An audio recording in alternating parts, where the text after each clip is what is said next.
Hi, I'm Tom Cunningham with the Honda Campus All-Star Challenge National Headquarters team. This is a series of webcasts to give you additional information about how to play and win the Honda Campus All-Star Challenge. Today's topic is how you can use your Zeecraft Lockout to keep players from interrupting moderators on face-offs. In the Honda Campus All-Star Challenge game, face-offs and bonuses are not interruptible. That means you need some way to ensure that the players are not trying to buzz in while the moderator is reading a question. Your Zeecraft lockouts don't permit this type of functionality. However, we have a workaround that will give you the best possible result with your existing lockouts. Don't worry, this system will work with either the smaller brown units or the larger black units. You'll need your main lockout box and power cord, as well as 3 handheld lockout units.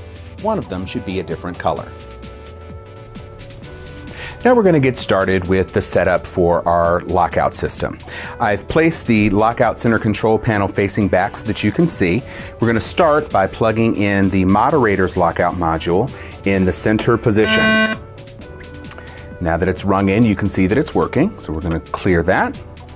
Next up, we're going to plug in the team that is on your left, and then we're going to put them in the far module here, just to make sure it's easy to indicate. When you have to move these units from here to their tables, you'll know that they're going to go on the left.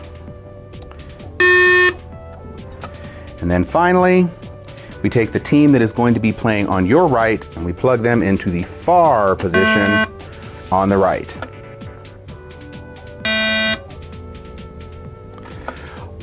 We're going to use this module to lock out the other 2 players from answering before the moderator is done with his question. So as you can see, once he's locked in, neither this player nor this player can answer until we reset the lockout. Now, it can be a little distracting to have the moderator's light actually on the scoring table, so we're going to move it to the floor.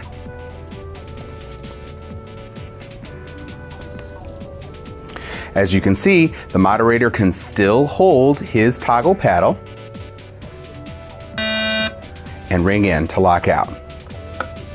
Here's how we play. Before the first question is read in the game, the moderator will ring in. In that way, you can use the starter tone to kick off the game officially, like the gameplay database whistle.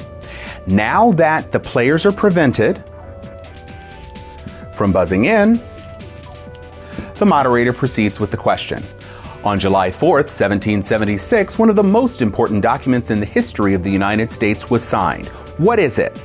Once the question has been completed, the moderator releases the lockout, allowing a player to buzz in. If the first player answers incorrectly, simply clear, allowing the other player an opportunity to ring in. The moderator will then read the bonus question. After the question parts have been read and points have been awarded, the moderator will ring in again to make sure that as the next face-off is selected and read, the players, once again, cannot ring in. Once you've tested your system to make sure it's working properly, you can remove the lights from the judges table and position them where they will be played in the regular game. Without question, it'll take a little time for your players and game officials to become used to this new style of play. However, if you use this technique, your players will definitely have a competitive edge at the Nationals because they will not be able to interrupt on face-offs or bonuses. To recap, plug in the moderator's lockout in a center position.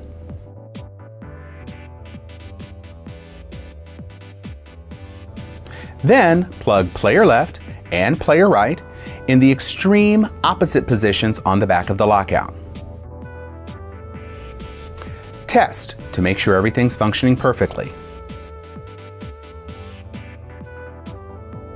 Then move the lockouts to their proper positions on the actual gameplay tables. Make sure to tape down those cords to keep everything nice, neat, and safe. We hope you've enjoyed this webcast. If you have any questions, please feel free to email us at staff@hcasc.com or call us at 1-800-388-2272. There are also a load of answers at www.hcasc.com. Good luck, teams and coaches. Have a great year with the Honda Campus All-Star Challenge.